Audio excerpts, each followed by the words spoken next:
also instructs agents to knock and announce, state their identity and purpose, give occupants time to comply, avoid entries before 6 a.m. or after 10 p.m., and to only use, quote, necessary and reasonable force. The whistleblowers say it was secretively rolled out, shown only to select officials, and verbally briefed to others.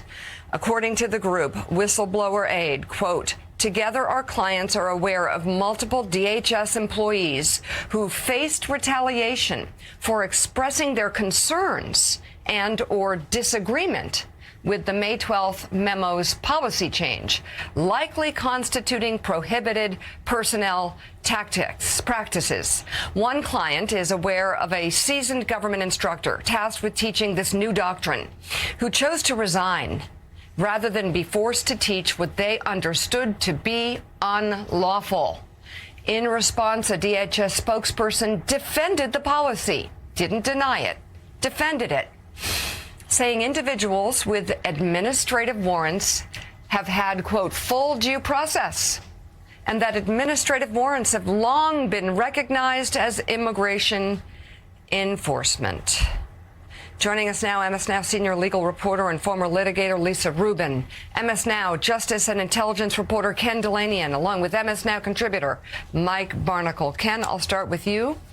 So first of all, I'm just wondering what MAGA Republicans think of the concept of law enforcement being able to break into people's homes without an actual judge-issued warrant.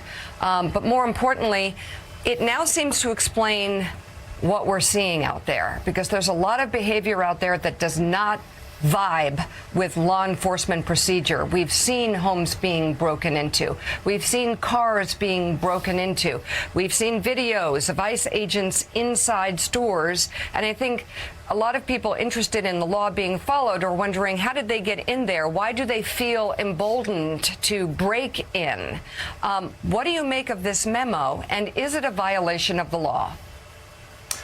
Yeah, Mika, good morning. This is incredible and important reporting by the AP's Rebecca Santana. And she says in the story that the AP doesn't really know, no one knows to what extent they've actually used this memo and acted on this memo, but they documented at least one case where they said they saw ICE officers break into the home of a Liberian immigrant and drag him out, and then they later learned that that was based only on an administrative warrant. And you ask what MAGA Republicans are going to think of this.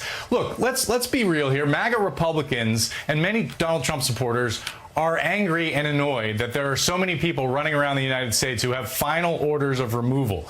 Illegal immigrants in the country illegally who should be deported, and ICE is trying to find them, and they can't find them, and it's a really difficult administrative problem, and it's existed for years. But that doesn't trump the Fourth Amendment of the Constitution. No matter whether they have an order of removal, an administrative warrant, the Fourth Amendment applies to all persons in the United States, not just American citizens. And there's a long litany of Supreme Court decisions and other case law that suggests that the Fourth Amendment applies in all of these contexts. There's no such thing as an administrative warrant that allows law enforcement officers to break into a home without approval of a judge, because people are supposed to be secure in their persons and papers. That's a fundamental precept of the Constitution. This thing we don't think has been tested in court, and most legal experts who've looked at this have said that it won't survive a court challenge. But right now they're acting on it. As you said, we're seeing ICE agents do these things, and we don't know what the legal basis is, but this memo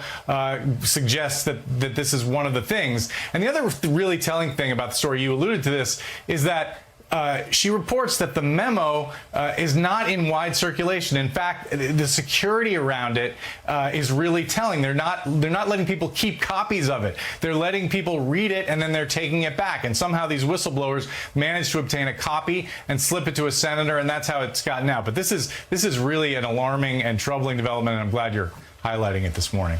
So, Lisa, you've seen the whistleblower complaint. Let's lay out a little bit from a legal point of view the important difference between a a warrant issued by a judge and this administrative warrant. There's a reason that there are restrictions on searches of people's home built into the Constitution. But what is the distinction between those two kind of warrants? An administrative warrant is exactly what it sounds like. It's issued by somebody within the agency. It doesn't have a judicial check on it.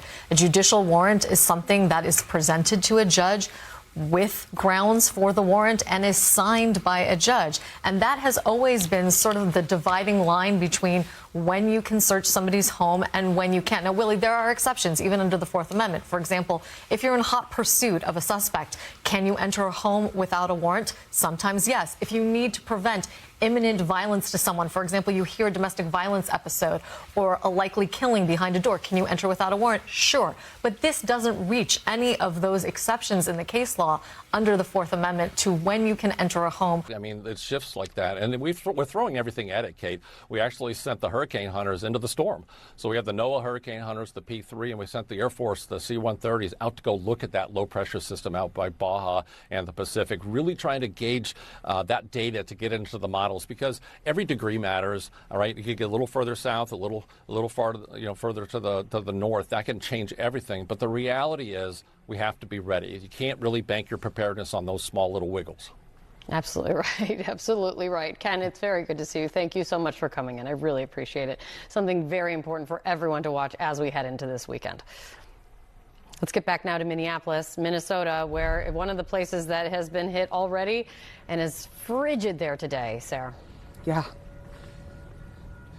Yeah, we're already seeing some snow flurries, but it is about to get downright dangerously cold here. That is not stopping some of the protesters, though, from coming out. We have already seen one already before the sun ever came out, standing outside of where we are with the federal building behind us. We are noticing that it is more fortified here surrounding the building. You are seeing much higher fences that have been put up that were not here before. This is all also in anticipation of the vice president expected to land here, meet with ICE, who he's been very complimentary of and supportive of, but also having a roundtable, the White House says, with local community leaders and members of the local community as well. So we are waiting for that. But in the meantime, there has been this revelation from an internal memo that was leaked by a whistleblower that basically allows ICE agents to forcibly enter homes without a warrant, based solely on a more narrow administrative warrant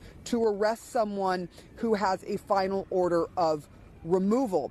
And joining us now to talk through this with us is John Sandweg. He is the former acting director of ICE. I'm so glad to have you here to talk us through this. Can you give us some example or some idea of what the policy was beforehand when it came to getting a warrant and entering a home, and this new policy that has been apparently given to all of these new ICE agents who are coming out into communities? Yeah, so this is a radical change in existing ICE policy. Look, longstanding policy and interpretation of the constitutional requirement was that you cannot forcibly enter a home without a warrant issued by a judge, a federal judge or a magistrate judge.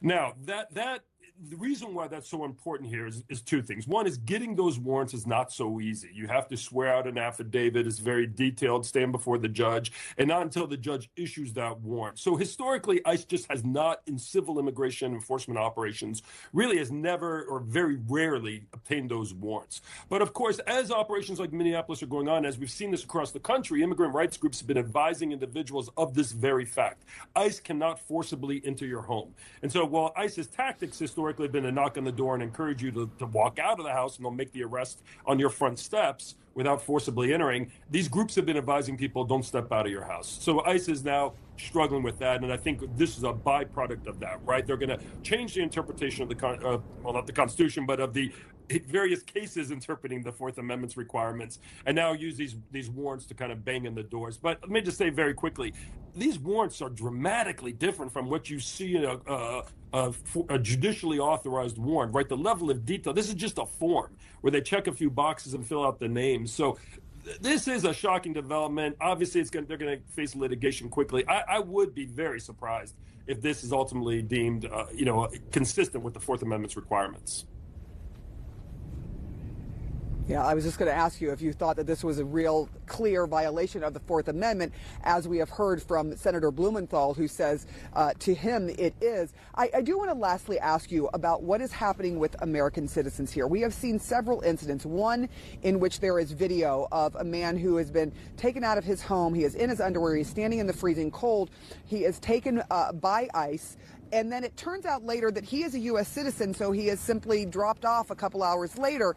We are hearing that happen over and over again. We're also hearing from businesses who say that when they publicly stand up against ICE, say something against ICE, or support the protesters who are here standing up against ICE, that they are being targeted by ICE. What do you make of this, these kinds of actions where they're taking in citizens and then randomly dropping them off, and the citizens are saying, look, they're not apologizing, they're not saying anything. Is there action that you would expect from these citizens who have been detained by ICE? I think there are a couple of things going on here. I mean, first, you have mistakes being made in cases like that case of the gentleman pulled out of his house, right? There are the immigration enforcement operations, and I think when you put the agency under this pressure, and it's all about numbers, racking up numbers, so we can sit up there at a press conference saying we've arrested this many or that many, you're going to increase the likelihood of mistakes. And I know everyone in the administration likes to say these are targeted operations. These are not targeted in the way that the agency did targeted operations for over 20 years of its existence before the last, really 9 months. But the problem is that in cases like that, a rush to judgment, get in there. I don't know if there's a judicial warrant there, if it was one of these administrative warrants, but breaking into someone's home and then making an arrest, and all of that is a byproduct of this pressure we put under the agents under. Asking the president to resign. No official document demanding that he step down, but something else is happening that can be just as powerful. His authority is being reduced one vote at a time. Political observers say this is happening for two main reasons. First, exhaustion. Lawmakers are tired of constantly explaining controversial comments and unexpected proposals to voters back home. Second, fear of the 2026 midterm elections. Many senators worry that voters are growing tired of the constant drama. They want to show that they can think independently and are not simply following the president on every issue. President Trump's response has been firm. He is not backing down. He is not softening his positions. Instead, he is turning the 2026 elections into a referendum on himself. He is telling Republican voters that keeping the Senate in Republican hands is necessary to protect him from Democrats, who he says would try to remove him from office. This puts every Republican candidate in a difficult position. They must decide whether to stand closely beside the president or create some distance. This is not just a political story. It is a story about power. What happens when a leader believes very few limits apply to him? And what happens when the people around that leader quietly begin building limits anyway? No shouting, no dramatic confrontations, just quiet votes, quiet resistance, and quiet guardrails being put into place. This is not a story you see in breaking news alerts. It is not loud and it is not dramatic on the surface. There are no shouting headlines or viral clips that fully explain what is happening. This is the story of something quiet, something slow, something powerful. Right now in Washington, something very unusual is unfolding. On the outside, everything looks normal. The president is still in office. The speeches continue. The statements are bold. The confidence is still there. But inside the halls of Congress, a silent shift has begun. A shift that does not happen through press conferences. A shift that happens through votes, through hesitation, through lawmakers who used to say yes, now starting to say no. Recently, President Trump made a striking comment. He said that the only thing that can truly limit his power on the world stage is his own mind and his own morality. That is a powerful thing to say.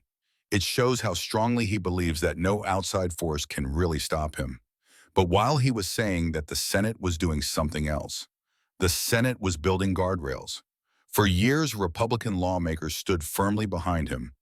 They defended his decisions. They backed his plans. They explained his comments. They absorbed the political pressure.